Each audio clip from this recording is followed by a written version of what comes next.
Hey y'all, hey y'all, hey y'all, what's up? This is another amazing episode. Well, it's about to be another amazing episode of the full set. I am your hostess with the most decks. This is Didi Delgado, and I am certainly here with my esteemed colleague, none other than Adora Nwofor. How are you today, Adora? I am fantastic. I have been waiting for you to call me your esteemed colleague. Yes, I have. Thank you.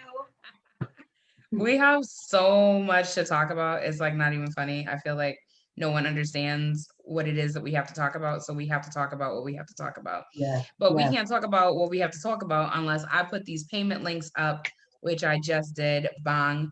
Pin the comment. Bang. One day I'm going to have my admin staff doing that, but we haven't gotten there yet because I so busy, busy, busy.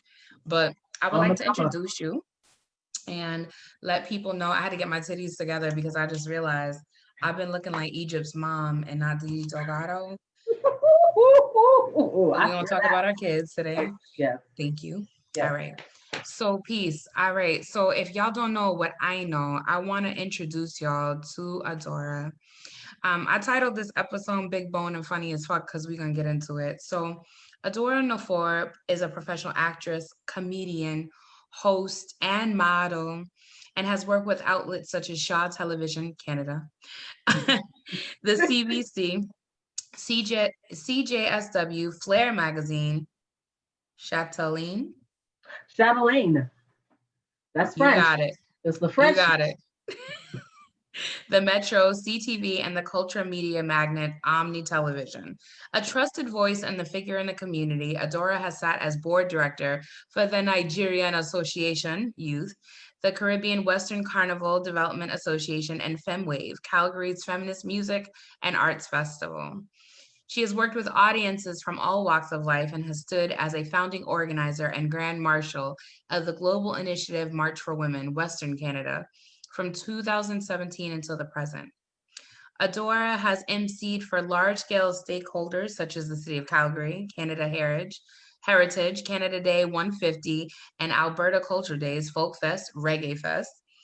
Y'all turned up over there? Okay, she has been a speaker at the Diversity Leadership Conference, the University of Calgary, SACE, which is the Sexual Assault Center of Edmonton, Capilano University, Mount Royal University, as well as the Western Canada keynote for the Canadian Universities Advocacy bodies. Adora carries a strut like no other. At 6 foot tall, she carries a presence that commands attention and is fiercely independent. Her style and prowess have been documented in magazines such as Avenue Magazine, Red Point Media, where she was recognized as Calgary's top 10 best dressed. Y'all see that, bro? Mm. Adora's conviction oozes in all they do. When she isn't busy on the road, she volunteers her efforts towards community development. If y'all know what I know, y'all better give it up for Adora Nwofor. Mhm. I Thank was you. waiting for applause. I need a sound person. Like I was like, For you. oh, For you. it's for us. This That is your was a show lot of now. stuff to say. I'm sorry. I gotta cut that. I gotta cut that down. So my first question today, if I could ask questions, is how are you doing? I mean, it's been a little bit of a rough time.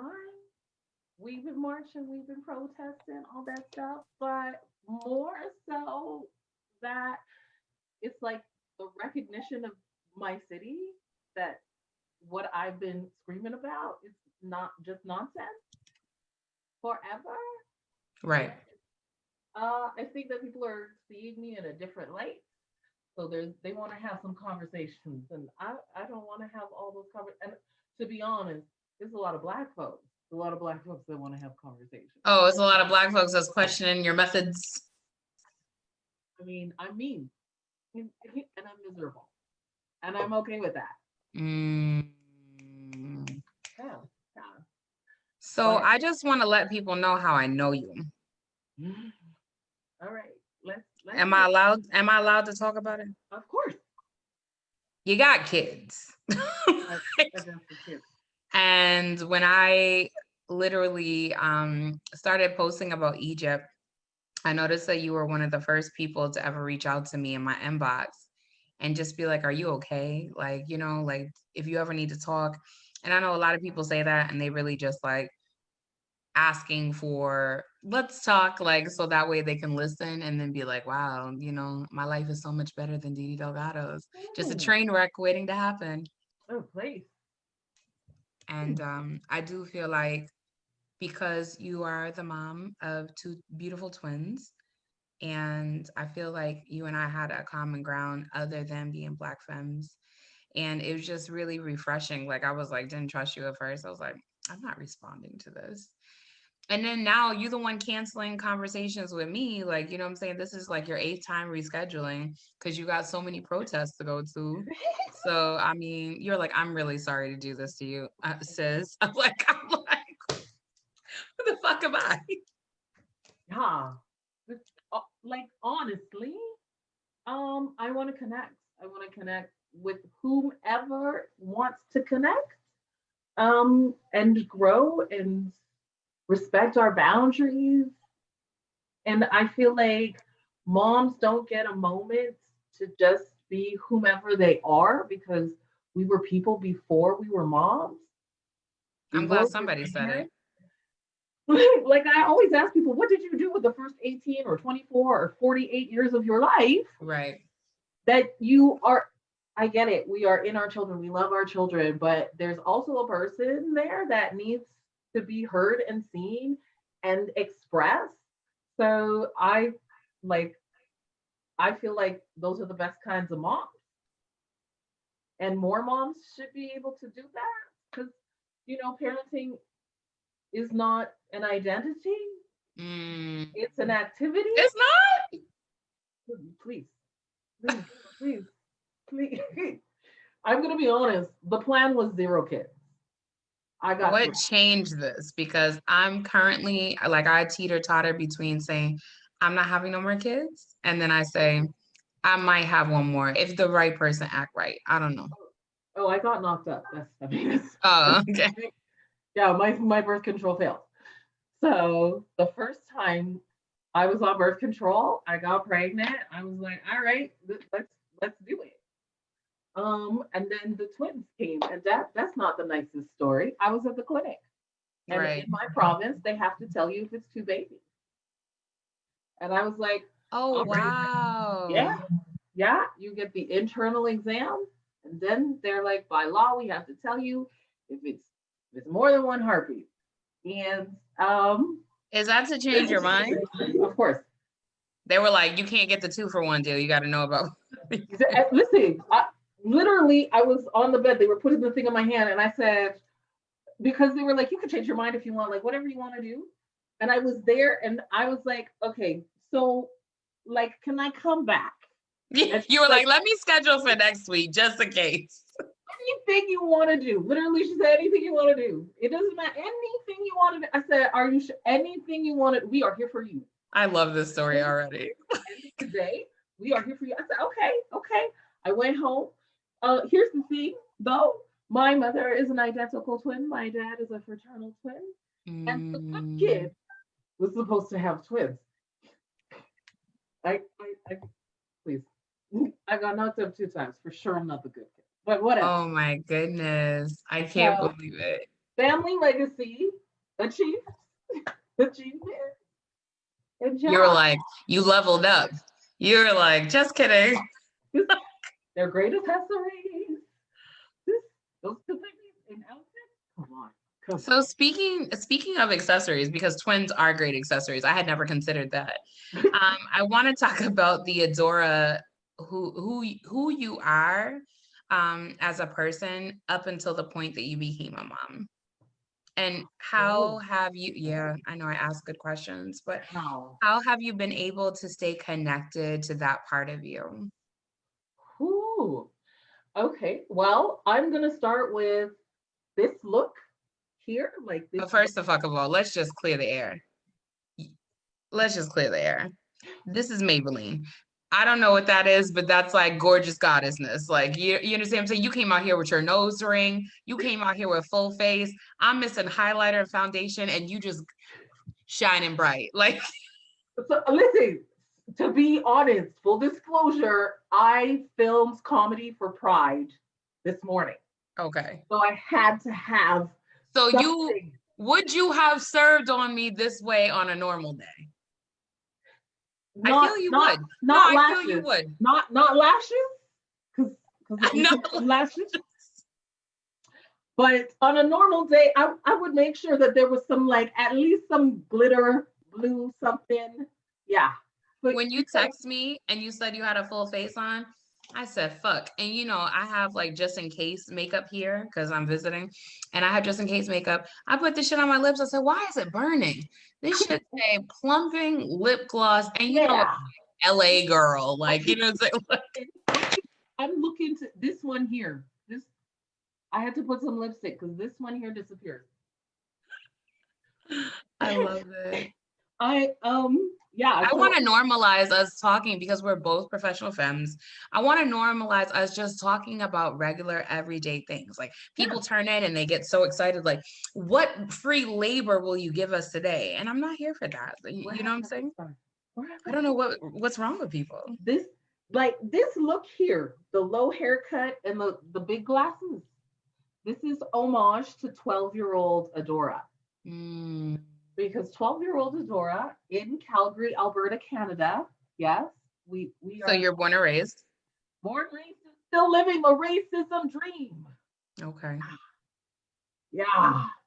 This show is I'm gonna wait. international. Look at us, Of course, Canada. there's a whole bunch of white folks looking at me like, what?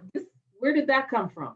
Right. Calgary, Calgary, Calgary. Cowboys don't show up when I say it 3 times. Don't ask me 3 times. Um, so yeah, this look is a homage to that because I never thought that she was gonna be pretty enough. I never thought that she was gonna belong or accept accepted, never mind accept herself. So COVID came, I did yet another big chop and then couldn't get my contacts. And I was like, you know what? We're gonna roll with this. We're gonna give 12-year-old Adora this moment. So I feel like the way that I keep connected is going back to times when maybe I won or um, didn't win, like I grew, or somebody told me that they grew. So, like I do like to try and do a lot of self-reflection. I mean, you can do that when you're by yourself. Right. So, so I enjoy my own company, but I also feel like um, there's a lot of healing that needs to be done.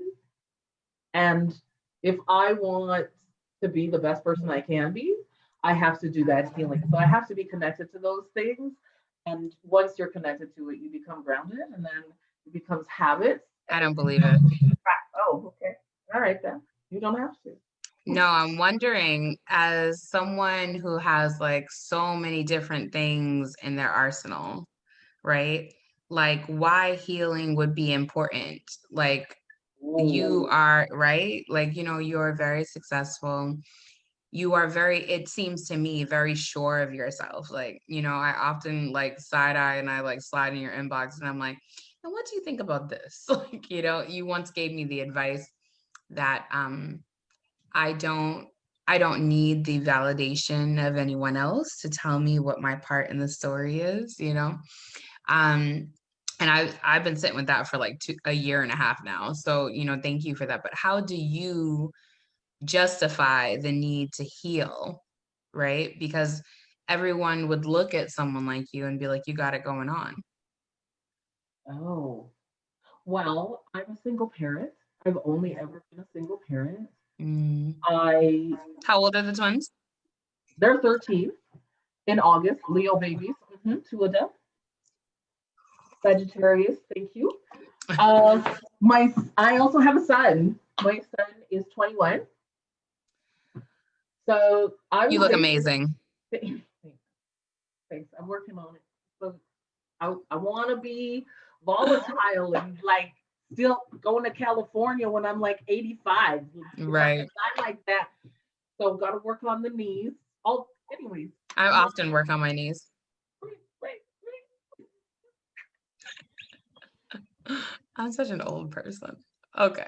So yeah, why would healing be beneficial? It's important because, like, yes, I'm successful, but there are many things that happen to me on this journey that probably the majority of people who know my name have no clue happened. So I got knocked up at 22, and I was homeless because we were 7-day Adventists, and that was I after. was one time for 3 months because I was dating somebody. And you Woo, know, and when you you date found your somebody, you way gotta out. date their mama. That's right. That's right. Find your way out. Thank you. Thank you. I got excommunicated for point of pride now, and because I got pregnant. Right. Um, and I was homeless, and probably lots of people will say that that was a choice for me, but like the things that people were asking me to do and the treatment that I was getting, I didn't know if I was going to make it to having that baby. Right. I'm a domestic abuse survivor. I I was being taken advantage of before I even have memories. I got hit by a Mhm. car, so like literal physical healing. Right. Um, and I was pretty awkward. Like I was the wallflower. I watched everybody. My memory was on point, so I took in a lot of information. I was geeky. I asked to go to French immersion. I wanted Mm, to go to the hard kind of school because I wanted to be smarter. I wanted to do all the good things. I asked to right. get baptized because I thought this is the right way to do stuff. And every time I brought up the right way to do stuff, people would be like, Urge, no, we don't want to talk about that. So I was very confused. Right. So it was necessary for me to become sure of myself because people are going to gaslight me to my death. Mm, So, quite frankly, like the childhood sexual abuse, horrific, so much trauma. I cannot count how many times I've been raped. yeah. So these are things that happen in my life that I have to deal with. I do a show called "Rape is Real and Everywhere." And is that part of your comedy? Like, That's I part don't of my like. comedy. I believe it. like, So I like walked into the comedy. Trigger warning, people. It's gonna be a little bit rough. I thank walked into you. the comedy and I was like, I'm your diversity portion of the night because I'm the only, um, I have the only same sex rape story. Mm, And I get to be the slut of rape because everybody came here and said one story and I was just making jokes. right. And then recognize that, oh, most of these people do not have like fingers, toes, and then 5 other people fingers, toes experience. Right. Right. Um, so yeah, like that, those are the healings. That's the healings. I was hit by a car as a pedestrian. I went up and over the car. I landed on the Oh my. yeah. How So long ago was the car incident? that's 9 years ago, but the body is my hip. And I can't even imagine. Didn't like it at all. I just dislocated this thumb. It was swinging. Quite frankly, I went up and over the car, and then in the ambulance, I was very upset. You know, it strikes me because I I was crying like, oh my god, they're shutting down the road. No, no, no, no, no. I can't believe I did this. Right. And the EMT was like, what you mean? Like somebody hit you with a car. This is the time that they should shut down the road for somebody. Like, come on. And then I was like, oh, okay. And then I started making jokes. I was Isn't like, isn't it amazing how we just don't want to take up space anywhere? Like, we're just so around socialized. dying, like I was passed out. I came back to the gray. That's what it's like. It's like coming back from the light.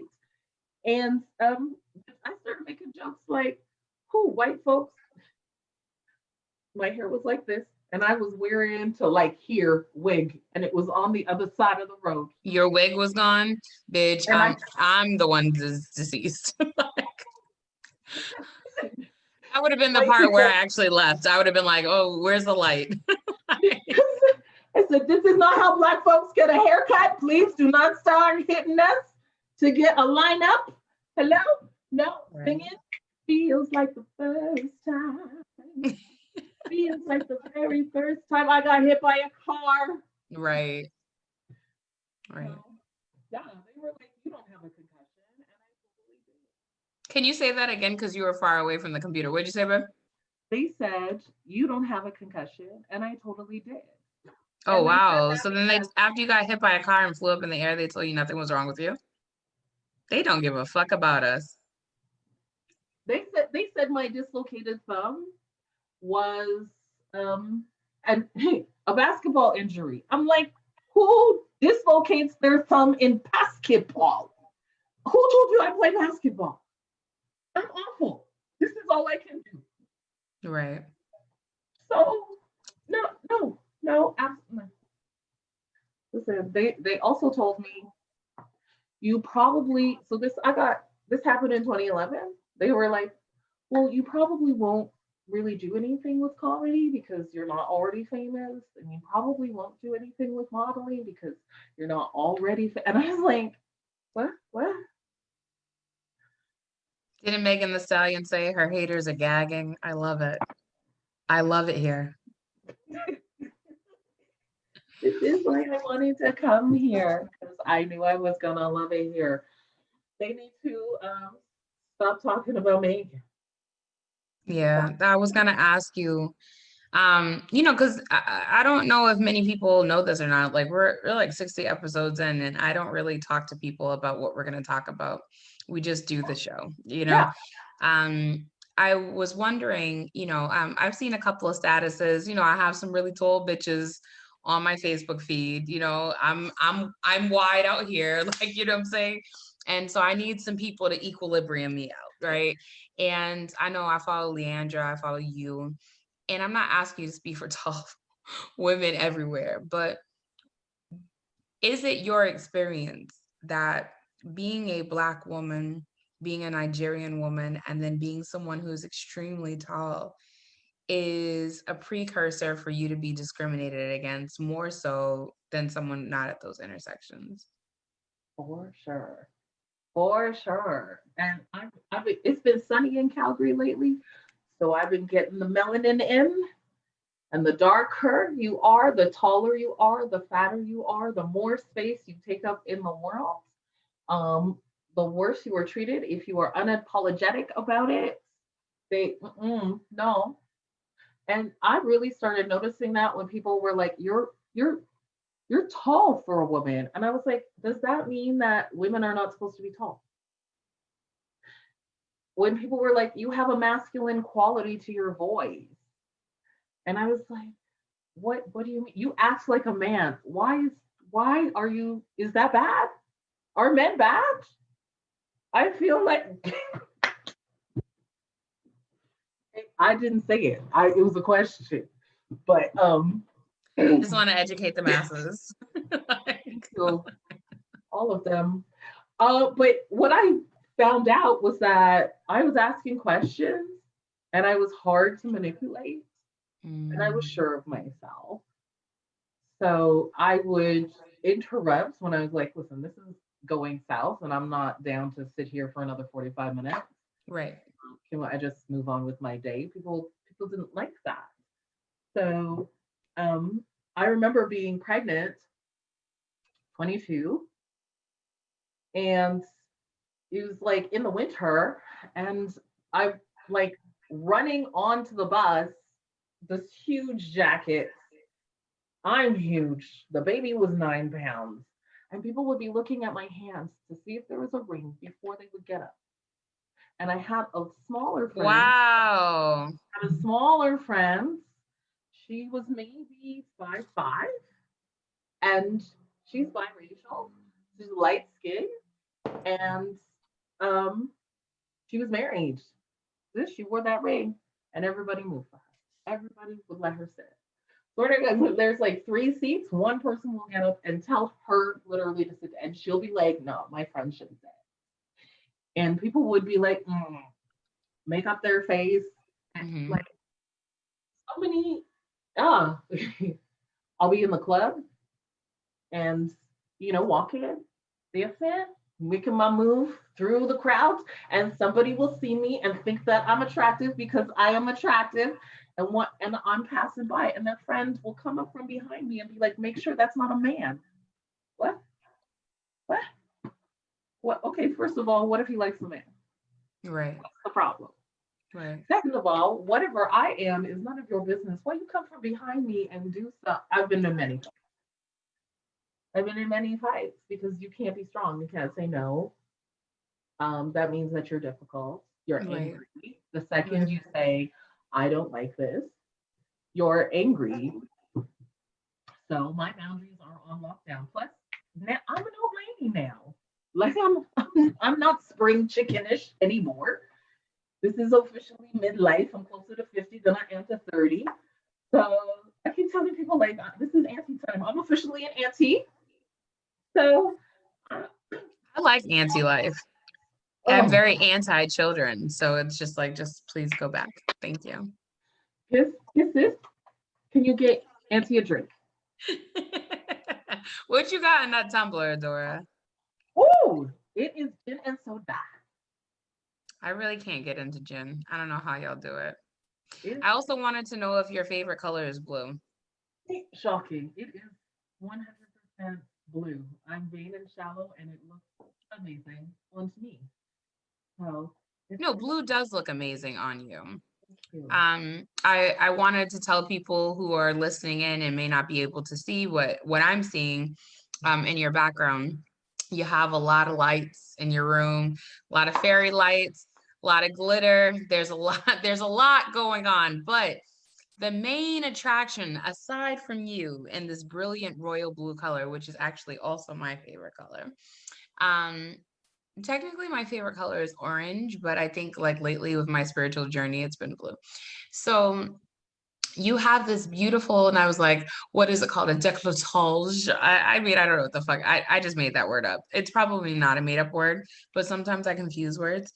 But that is a beautiful, is it like a negligee or a robe? It's just fluffy and it's boas and Oh, satin and see-through sheer. Like, what is happening it here? is see-through tulle, excuse me. Decolletage is this. Oh, my titties. This is yeah. Oh, This area right here. See, I tried to like come in with you. décolletage. Look, Okay. see I don't know what's where going on. I people will hate. see it. So Black Lives Matter. Word. We're gonna get into that too. But yeah, it's I just call it my robe. It's tulle. It's I just call it my beautiful. robe. It's see through. I get big shoes and I let it drag behind me because I like to be like girly, girly, girly, girl, girl, girl, and then I will turn around and take my flip flop and put out a fire because practical. Um, Listen, the lights only went on today. It's the first time the lights have gone on. This suit, I don't know where I'm gonna wear it, but I gotta wear it It's fine. My best friend somewhere. leaves her Christmas light. She's not even Christian. She leaves her Christmas lights on all year. It's fun. This, quite frankly, I'm doing a TEDx talk, and this is gonna be event night because we have to do a drive-in style. So we're gonna tape first. So I'm gonna find an outfit for under this. Yeah. I feel like I can't wait to see that. What's your TEDx talk gonna be about? Oh, Woo. people are in the comments saying they love this blue. You It's got some fans. that's how it is. Thank you, thank you. It's gonna be about anti-racism. Really, I want people to start testing blackness. Like, straight, yeah. That's who I am. I feel like people do that around me often. It's just I wasn't prepared. A comedian who also talks about anti-racism. Tell me more about this. They don't even want me at comedy because I start comedy with my name is Adora Nwofor. I'm born racist, still live in the racism dream in Calgary. And they like, whoo, what? We didn't do The anything. white people don't know what to do with you. I can already tell. Why? Like, why wouldn't you give me a better story, white people? This is your Mm, you did that. somebody write that down. Why couldn't you give me a better story, white people? But we gonna talk about it. We Right. for sure. And I feel like somebody actually told me like your audience didn't do anything to you, and I'm like, yes, but why doesn't the audience know that because they literally just met me. These are jokes. Right. When I say that, like, I'm going to California, that doesn't mean with the whole audience. Right. Could be. You never know. You never know. Never know. But yeah, yeah, I talk about anti-racism all the time. I talk about racism all the time because I was having these experiences in my life and I couldn't understand why.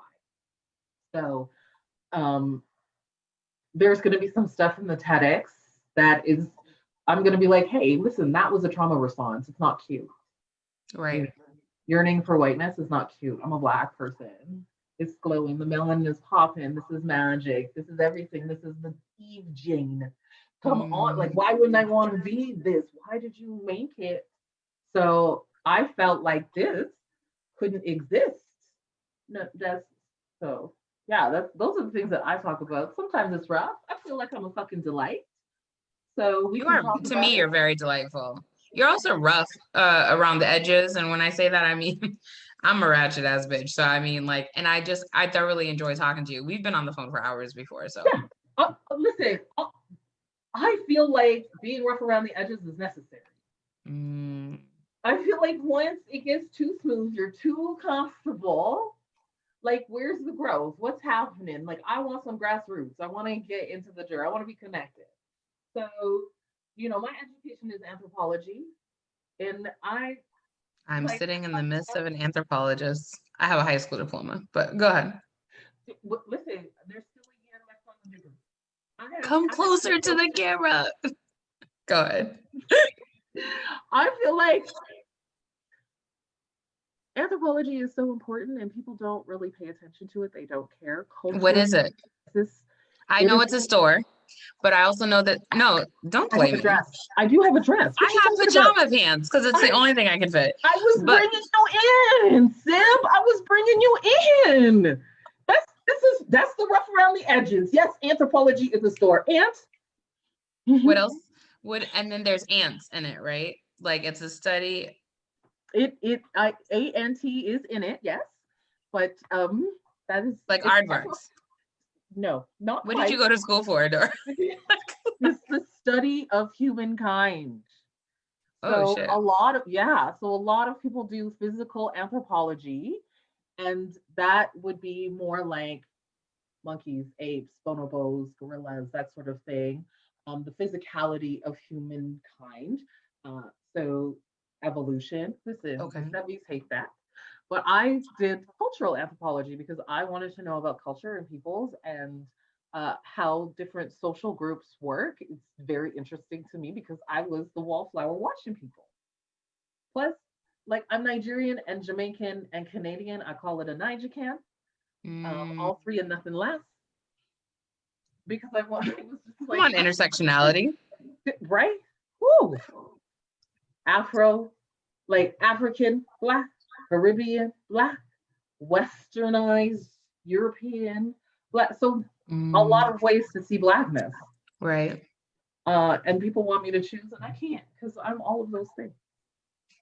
But yeah, that's part of why I chose anthropology because it just helps me understand why some of the things were happening to me and gave me some control about what I could do about it. Because listen, it's racism. I can only be so much model minority. And then I was like, no, no, no, no, that's not for me. I don't. I want to wear stuff like this. Right.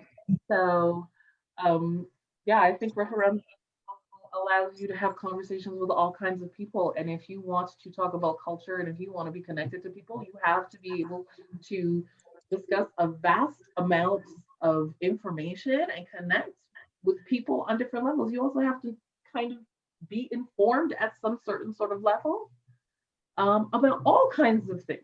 Right. That's what I endeavor to do. Somebody said, you seem informed. I don't know if You're like, you're that's absolutely right. Thank you for being observant. Like, sure, thank you. I have a big bum too, which mm, if people see me in the real world, they would never say I'm informed So it's like the social media world and in real life are juxtapositions. This is the first time I'm even saying this. Wow. Of the Right here on the full set. sure, hook me up, please. It's a nightmare. But yeah, it's and I'm not even a dichotomy. I'm not either or. Like Mm, I today I said I'm geeky and freaky, and all those things in between, because I think that they're all valuable. And maybe some days I don't visit those parts. Maybe mm, like me and dishes are not friends. right. So, that to be honest, this is the best looking background I've ever had. I'm not usually domesticated this well.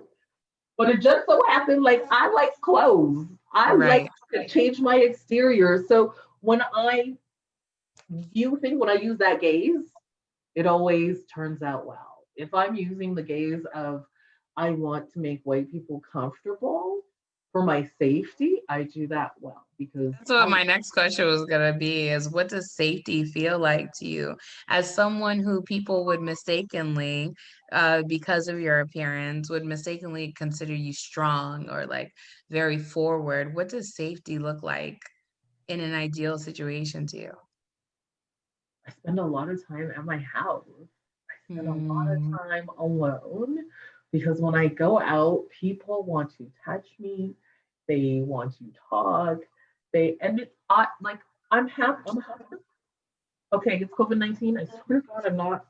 I am sometimes okay, but like for the most part, it's been a struggle. But anyway, um, I usually end up creating my own little space, my own little bubble, right. because people that I don't know will come run up to me and touch me, slap my ass. Like my closing joke for comedy is called the assquake, and I do isolations on my bum because people will touch me often, but it's transphobia. So again, some more warnings. People will like try and grab me under my skirt. They have grabbed me under my skirt. Wow. So, I pulled back from comedy for that. Because barriers and boundaries, the healing, because how do you heal when it continues to happen? Like that wound continues to be cut. So safety for me would look like having a group of people come with me to go places. But let me tell you, the stuff that Mm. I like, nobody likes. What do you like to do? Can I be honest? I'm forgetting what I like to do because I'm home so long. I dedicated this summer. I have to buy roller skates because I used to be the roller skate You queen. wanna roller skate again? I am going to roller skate again. I already have the longest legs ever. I am endeavoring to put stilts on some kind of roller skate. Uh, yeah, I'm kind of geeky, so I like museums. Sometimes I Mm, want to go to the ballet.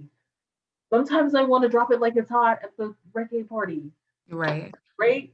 So sometimes I want to go to comedy. Sometimes I want to go to Pride. I want to go to burlesque. Sometimes I want to go to the strip club. Sometimes I might want to go to like the evening fun social part of church because sometimes I miss those folks. Right. But your strip club friends aren't necessarily gonna come to the church evening with you. I'm not a camper, so if I go, I come back that same day, and lots of people are camping people. But You're I like, don't no, I like want this to be overnight. no, it's cold. It's cold. Please, I'm clutching my pearls. No, right? I like to dress up, but sometimes I like to dress down. Like I like to bake. I've been baking cookies. I've been baking COVID cookies. Mm. So yeah, I like all kinds of. I like a beverage. I like to You watch. have one other person from Canada joining, and it's Liz Joyce. So I guess it doesn't matter. like, no, I don't know who's watching, but One of my very dear friends, Nandi K, told me to ask you, what is what are some myths that us USians, I don't even know if that's a word, have about Canadians? Like, what can be debunked according to you? We racist. We proving it to you left and right Oh, now. no, I totally always agree with that. Yeah, racist. There's some like lots of Calgary, my city, is not well known. We are known for the Olympics, for the Winter Olympics, like the Jamaican bobsled team. That's where the Winter Olympics went. My city, yeah. So people don't know anything about my city. Lots of celebrities come here to get to Banff because Banff is like a beautiful, picturesque mountain hiking sort of thing. Pretty much, Canada is a conservative. Well, oh God, I don't even know what Americans think anymore. I'm gonna be honest because all I hear about is Trump, and I'm just like, hey, I can't take. I will say we drove to Miami when I was like 16 years old, and somebody asked us if our license plate that said Alberta was from Russia. I was like, that's real far. How we get the truck? How They were like, "Are you from Kazakhstan?" 16-seater van? With that's we like pedaled it across the freaking water. There's black people here. There's we listen, we're cute. We got style. So they rather would have surmised that you were from Russia than from North America.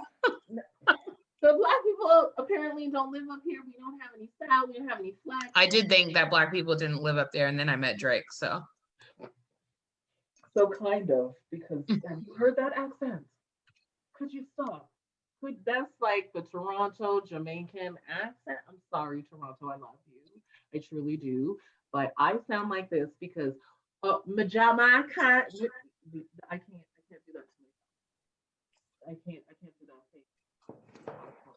thing. I want to learn though, Jamaican. Some Jamaican person, please come help me. she's like, "Please." I would love to like. I need Igbo as a second language. I love Mm. that too.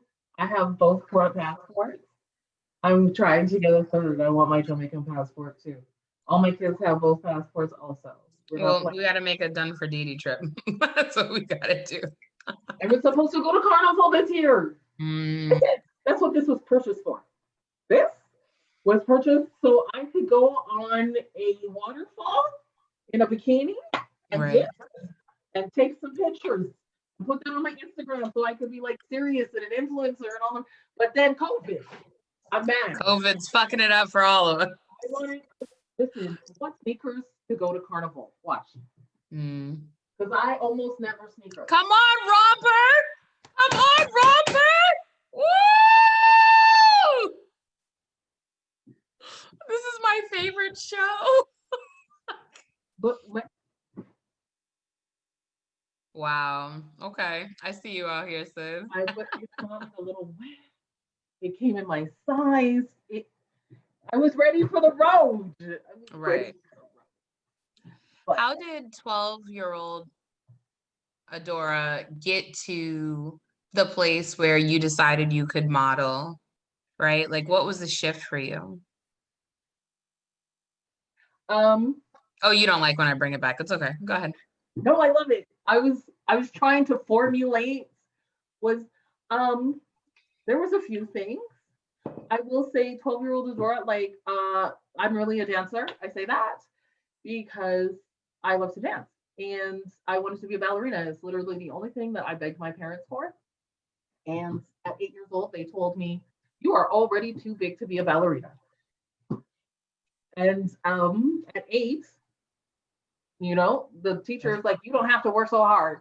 Oh, I was the best one in the group, and you didn't want people to know this. Okay. So I was doing lip syncing at school. Mm. And I was in the lip sync contest. And this boy that I liked was in the front row. And he's laughing at me. And it broke my heart because he knew that I liked him. And I ran off the Fuck stage. them. Yeah, I ran off the stage. because I'm a runner. I will do that. And this teacher, I didn't even know who the teacher was, to be honest, came and got me and was like, you got to go back out there. You have to do that again. And I was like, no, I don't want to go there. Right, And right. they were like, if you don't, for the rest of your life, you will regret it. And I went back. And I danced my ass off. And probably, I was in my 30s and I saw him somewhere. And that MFer was all over me. And I was like, you don't remember me. Those are the But stories I love to hear. but 12-year-old Adora was also 16-year-old Adora who was like, I'm going to take a chance and put on my body what I think looks good, not what everybody else is telling me I should wear. Right. Unfortunately, I got catcalled, but that was the moment when I was like, you don't only think that your body is beautiful and you are beautiful, other people do. And at that moment, I was like, you have been lamenting this the whole time, and really the only person that was important was you. So I took That's a lesson all of us need to learn. I gotta remind myself of that all the time, because culture means community, that means connection. And if you are not connected to people, it's an echo chamber. And sometimes that echo tells you the wrong thing. So, in as much as I could tell myself that I'm beautiful, and that's enough, I could also tell myself that I am not beautiful. And that is a lie and is too much. So, it's a constant reevaluating, Right. understanding, like, be grounded, like drink your water, get your sleep. When you're doing your best, you could be your best. So yeah, I think I was 16 and I entered one of those mall contests and they asked me to like take At the mall? at the mall. And somebody, one of the agents pulled me to the side and was like, you really need to go and do this thing. And I was like, you ain't getting my money. Right. You're like, this isn't Barbizon. It's like, I'm going to go to LA and then LA's never going to see me again. Why? Right. Wait, my parents aren't going to pay for that. Stop it. We're Seventh-day Adventists. I'm not even supposed to be here. Right. So it was a Saturday afternoon too. Woo! You were like, you mind your business, sir.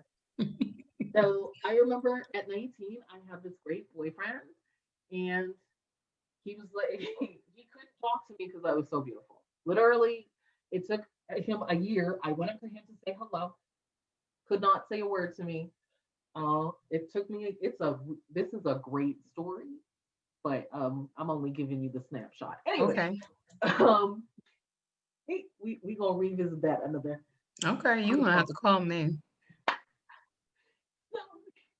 I went up to him and I was like, hello, hi, nothing, not a word. I was like, your friend doesn't like me. Okay. And then I was watching him because he was like cut out of stone. I was like, whew. Whew.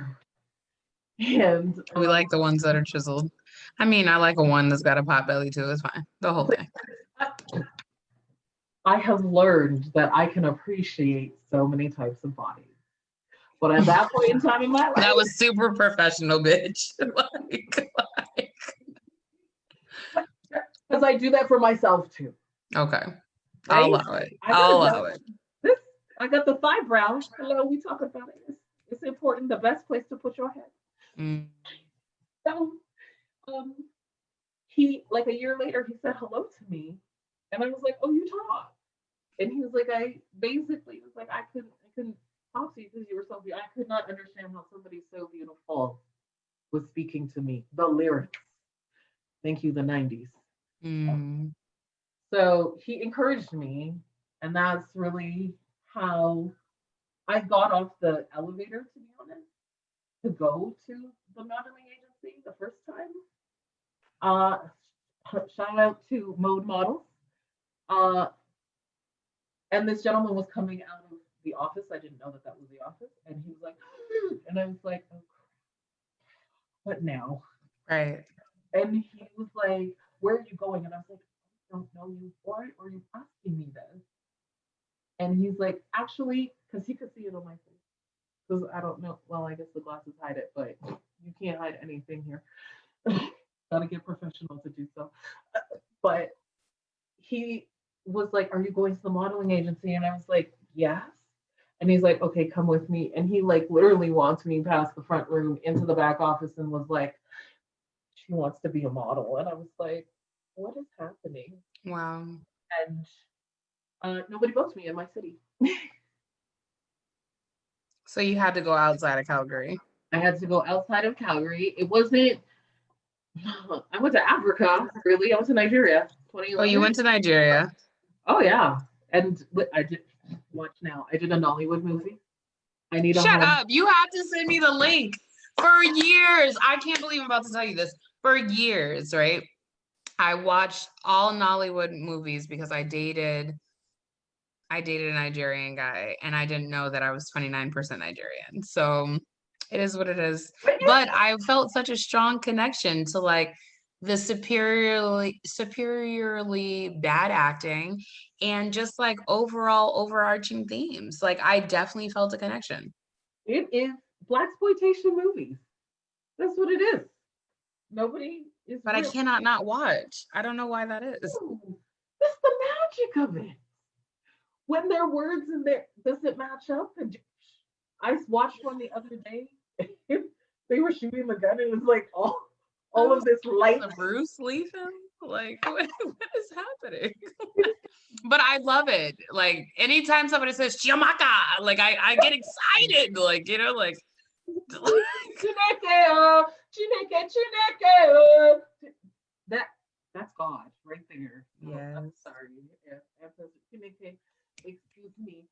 Yeah, I went to Nigeria and I did all this stuff. And quite frankly, getting hit by the car was the place where I was like, this is either going to make me or break me. And I was like, no. And I already had my twins by then. So I was like, it's now or never. You're old for all of this. So, and I was already doing comedy. Quite frankly, comedy is the link because every time I start talking and making a joke, it is like, to be honest, that's what saved me. I did not know that What I was saved you? comedy. Like, let me rephrase. Telling jokes to diffuse situations. Because when the giant comes in the room and they can make a joke about themselves first, people are like, they like relax. You know, it's So like is comedy your safety? comedy used to be my safety. And how has your comedy changed from when you first started out doing comedy to like right now? When I first started doing comedy, I really wanted to explore every idea. I wanted to really connect with I wanted that laugh. Like that laugh was king. It was everything. I have two rules of comedy. The first rule is don't fuck comedians. The second rule is be funny. And that's why I'm not a comedian because I love a funny man. I really that's why it's the first rule. But also like they're trashy. Like it's a very toxic place. I feel like this is true of any kind of art form. It is Musicians, poets. right. Like you're expressing yourself, but I feel like with comedy, because it is so basic, like it's your body and your voice. You don't need anything else. And it is innately pushing the boundaries at every moment. There's a lot more space for that toxicity to grow and, Mm, and thrive. Um, but I wanted every laugh. And now, um, I used to use the T word in one of my jokes. And I educated myself when I took the T word out. Quite frankly, no one told me, but I did not want to make anybody feel the way that I felt when right. someone was oppressing me, abusing me. Yeah. So I was like, oh, take that. That's easy. So now my comedy is more developing and expanding the message because I can make people laugh, like connecting to me. Um, so my comedy mentor actually said to me, she was like, "It's like you don't care if they laugh or not." And I was like, "I'm kind of at a place." That made me laugh. I'm sorry. I'm kind of at a place where I'm like, listen, I tried to say the funny stuff, you didn't want to hear it, so now you gonna get a message.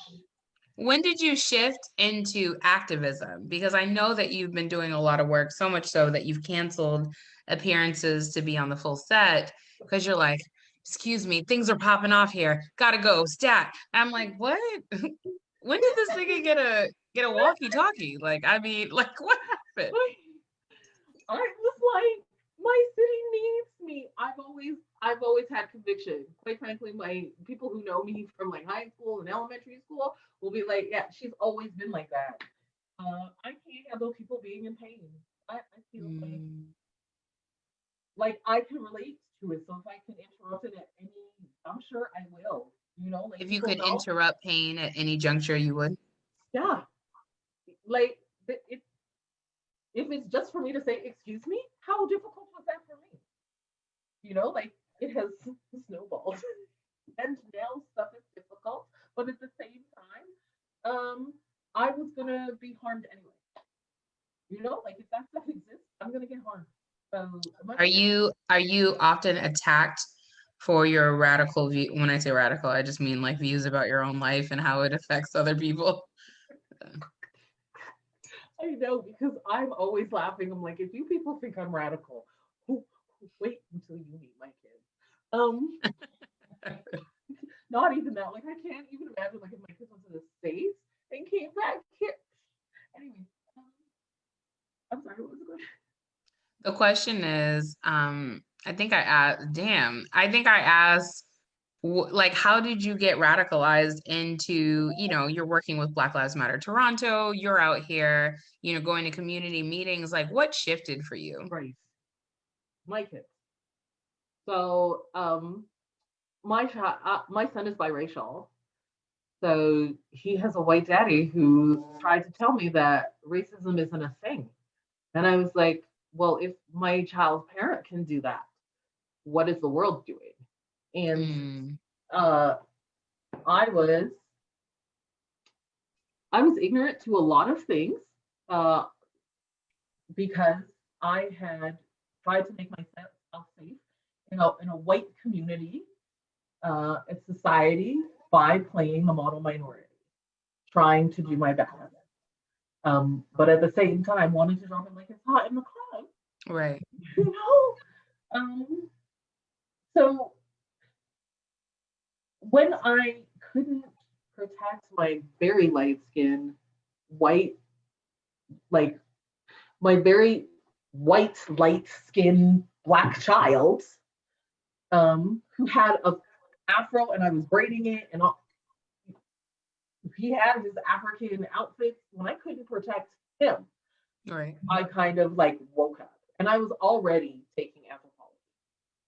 Um, and when it really came to an impasse was with my daughters. So twin girls, they are dark skinned like me. I only make giants. And every year within the first week or two at school, there was some racism happening.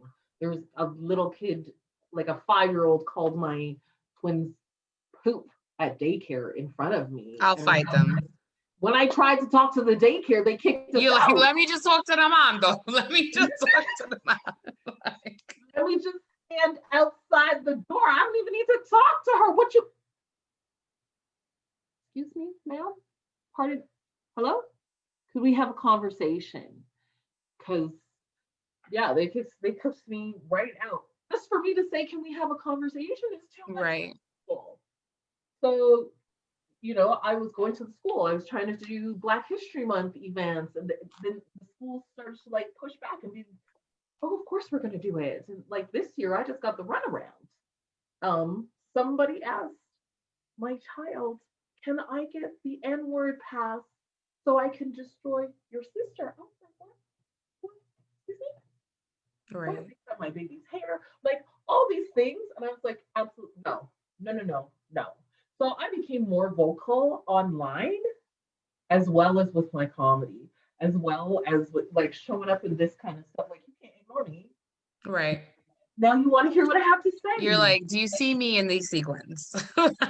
Like, Would you like to continue to see me in this sequence? right. If so, get your shit together. Right. Right. Yeah. So I will say that the moment that it became like in your face, um, Women's March. Oh, So as part of I would have never guessed. right?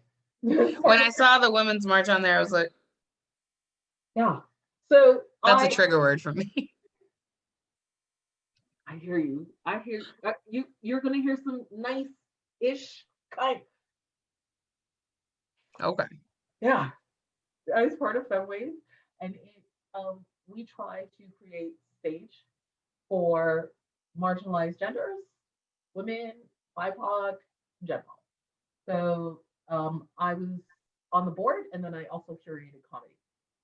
So um, the Women's March was being planned. Everybody was doing stuff. My city is not a protest city, and we're very conservative over here. We are like the debutantes and the conservative Southern Belles of Canada. Right. That version of it. Nobody was going to this Women's March meeting, and I was like, okay, I'll go. Like, we're family, like we're feminine. We should. So I went, and they were like, okay, can you host the like speaking portion? And I was like, all right, I can do that. That's easy. That's what I do. And then 30 minutes before we're supposed to walk, there's like 10,000 people. They're like, oh, you're gonna lead. And I was like, oh, what? You're right. Who? I feel like the best organizers actually fall into organizing by accident and just have to like work their way through it. That's exactly what I'm doing. That's exactly because I'm just like, what are you talking about? Okay, let's do this. Right. And I continue to do so. I will say, out of the women's marches in Canada that have gone on and going on, uh, ours has not gotten to the newspaper for bullshit. Right. Okay. Like I'll allow it. Edmonton, Toronto, there's like turfs, there's races. Edmonton was like, you can't have a Black women's march to the Black women's. I was like, well, what? Oh, no. So we haven't done that.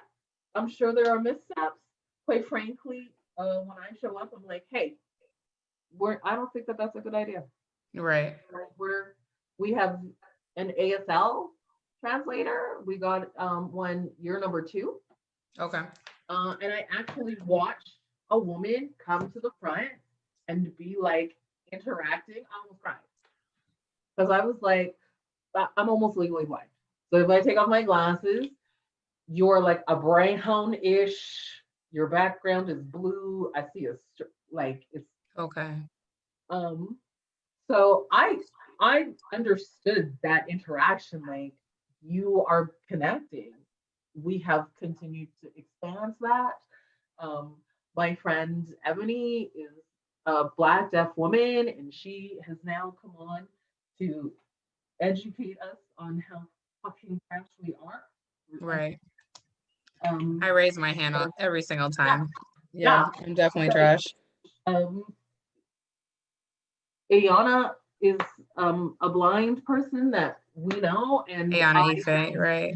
yeah, Hmm. I just consistently am humbled by how much energy and effort they have to put out into the world. My friend Selena, their daughter is blind. Like, I just want to really take in how much we can do, because I know how much work I have to put into leaving my house.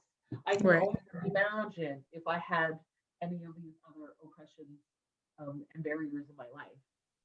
So I just when I led all those people, I thought, okay, this is my time to start saying these things. And if they don't hear me, I said Right. it. So, I can't force anybody. I can't make anyone. I can't change anybody's mind. But I can use my point of view to try and change people's minds. So very often people will be like, how did you put your brain around that? I don't know. I, I truly don't know. A gentleman once said to me, there are no white people in his family, and if they are, it's because a white man raped his family member, and that person is out. And I was like, so you erase the woman and you erase the child. What if the child only got with black people after that? Now, like that lineage, you now totally erase. Why? Because you're centering the white man. Right. That doesn't make any sense to me. And he was like, no. And I was like, but that's what you did. The white man interrupted that story, not the other way around. Right. And Right. Right. you having this conversation, like if you're talking about erasing that woman because a white man raped her, what would it be if your child, your sister, your cousin, your friend heard you have that conversation? They're not going to come and tell you. Right. And till today, he's upset. They could be upset. What do you feel like needs to change in Calgary? Like I'm pushing the center blackness because I need more black folks. Like we had a Black Lives Matter vigil where we said people's names and tried to humanize them. And I'm going to get emotional. And it was the first time in a really long time that I got to see a whole bunch of black people together, just doing whatever they want to do. And I deserve that. And I miss that. And I want more of that for me, for my family, for my friends, for my enemies, for anybody who is born into racism. Because I never get to be part of a community that just accepted me because I was born. I had to prove to them over and over and over again. And every time I put myself out there, I'm vulnerable. They're calling me trans. We know that trans Black women are dying at a huge rate. This is why I say old is a privilege. I didn't know that I was going to make it to this age because of how much abuse and violence I saw in my life. And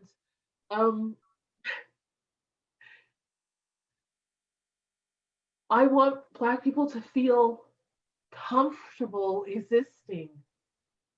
I want them to thrive and not have to jump every barrier to do so. And I want white folks to stand back because the magic that we create is incredible. Okay. So you'll enjoy, I'll enjoy. I want Black people to feel safe enough to say, this is not okay. I can't bear this anymore. I don't want them to say, I can't breathe. And that's the last thing they say. I want us to be joyful, and I want all of us to be joyful. I want trans people to be joyful. I want LGBTQ folks. I want folks. I saw after my vigil, there was a blind person. I'm gonna say masculine presenting in the crowd, and I wanted to talk to them so badly, but people kept interrupting, and you don't want to be rude. And then I saw them walking very far away from, like, we drove up to that place where they were walking, and it was just by the side of the road by where we have our Canadian National Institute for the Blind. And it broke my heart because I was like, I don't know if they're walking because they want to or because they don't have access to a car, or like I want them to be included too. Like it was like the cherry on top of my day that they were even there, because I know that we're not safe enough to go at all. Ebony, Right. a deaf Black person in my city. And what is that isolation like? Right. There's a woman in a wheelchair, and I got to talk to her, and I just, people's pain is It's not my own. Right. But if I know pain, I would like it to stop, and I would hope that people want it to stop. Unless that's what you like, then please go ahead, and I'm down for that too. Um, but yeah, I want white folks in my city to understand that they are not the default. Mm. They have nothing outside of a black woman like me. And the stuff that you love that I do, you can't just love the stuff that makes you feel good. I get to feel good too. You don't get to decide, I decide. Adora controls Adora.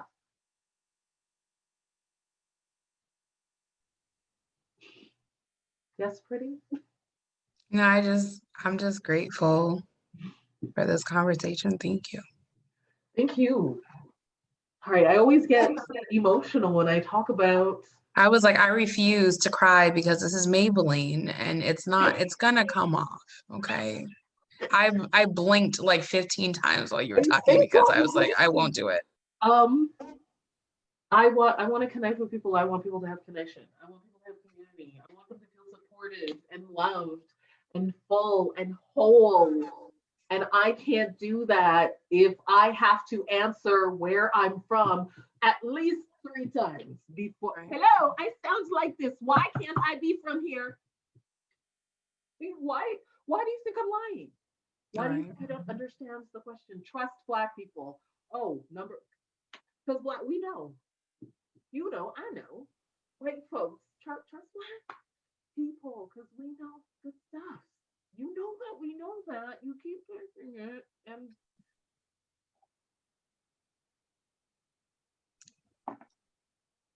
The last question that I have is a two-pronged question. It's one that I ask every guest. The first part of it is there anything we did not cover that you were either A, surprised that I did not ask you about, or B, you were like, oh shit, I definitely got to promote this while I have the opportunity. And the second part is, who would you like to see on the show if you watch the show at all?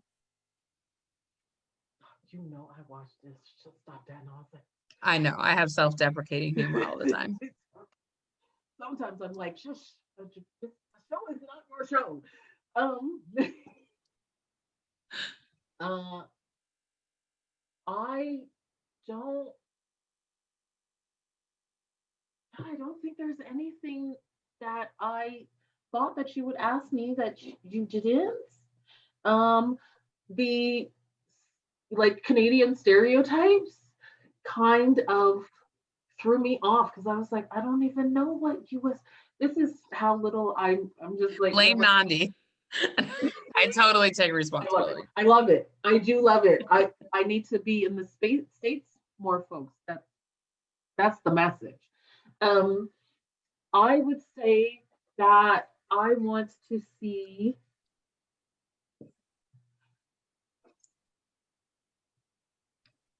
Hold on, Tia Nancy Olajman. That's who I would like to see On on the the show? show. Yeah, the voice and I always feel a kind of way when they talk. It is I don't know, like we're siblings, like we're connected in some sort of. That's even how I found them. I heard their voice and I was like, what? I get tinglies, but not like those kind of tinglies. It is very much like I just want to be close to that punch me spilling out my heart. And they're so intelligent and impactful. And I love the dichotomy of being able to be very intelligent and educated and also be like, you know what? I don't know about this. So can somebody let me know? And then being pretty and knowing that they're pretty and just being like, I'm glowing. So I just want to be sure I understand this. Because I like to be a bitch with clarity. I like to walk with a clear purpose. You would like to see Tia Nancy on this show. I mean, if that's possible, If it's possible. So let me tell you something. I just got an inbox. I feel like feathers are floating around my face. I don't know what that is. I just got an inbox from Catherine. And Catherine was like, I cannot wait to transcribe this. And Oh, only one other person has asked for the episode, because transcription for a podcast episode that is literally more than 60 minutes costs a lot of money. I know. But she's volunteered to do it, and only one other person has asked for a transcription of their show, and it was Tia Nancy as well. So if I were you, I will go watch episode number 4 of the full set. And I will send you the link on Anchor, from Anchor, or I don't know if you listen to Spotify or iTunes or Apple, but that's where it's at. It's already up. Oh, I missed it. Well, I don't know. Did you miss it? Did I miss it? You missed it. See, this stuff keeps I happening. think it was like episode 3 or 4. Absolutely, yes. I was probably running around protesting, yelling it was crazy. I want to say thank you for having me. Thank you for considering me. Thank you. This for has been a long time coming. Like, and yes, a very long time coming, but I truly appreciate it. From the people that I have seen who have been here, from the growth that I have received from seeing the people here. Yeah, like this is my whole week. If nothing else happens this week, yes, Sim. Plus, thank you. The second we allow you to come over here, I will come over there. Thank you so much. Thank you for everything. And I just want to thank you, because I'm trying to listen to Iya and just like make gratitude a practice. I am actually extremely grateful to you and for you. There have been some really heavy times in my life that you've just been a good listener, and you've been a container, and that wasn't your job, and you just showed up. And so I appreciate that. But then also I was like, I need to know more about you, and you were open book about that too. And also I think the last thing I will have gratitude about is I don't feel like you pressed me. Like, you know what I'm saying? Like, everything has happened organically between us. And so I just want to say thank you for that. Thank you for not holding me. You talk about boundaries a lot. So thank you for not holding me to this weird standard, and still for enacting your own personal boundaries. So thank you. I appreciate that you're grateful for that you see and acknowledge that, because it's not all. I remember we were fighting side by side, and you were like, "You have the patience of Job," and I was like, "Please, please, please do not ask for any more patience from me. No, no. Don't send any more over here. Thank you, ancestors. I'm good on patience." Right. I knew that whatever is going to happen, whatever needs to happen, will happen, and I just hope to be able to receive it and process it and apply it to my life and make it a practice. So from one beauty to another, I just want to say thank you for appearing on this episode of The Full Set.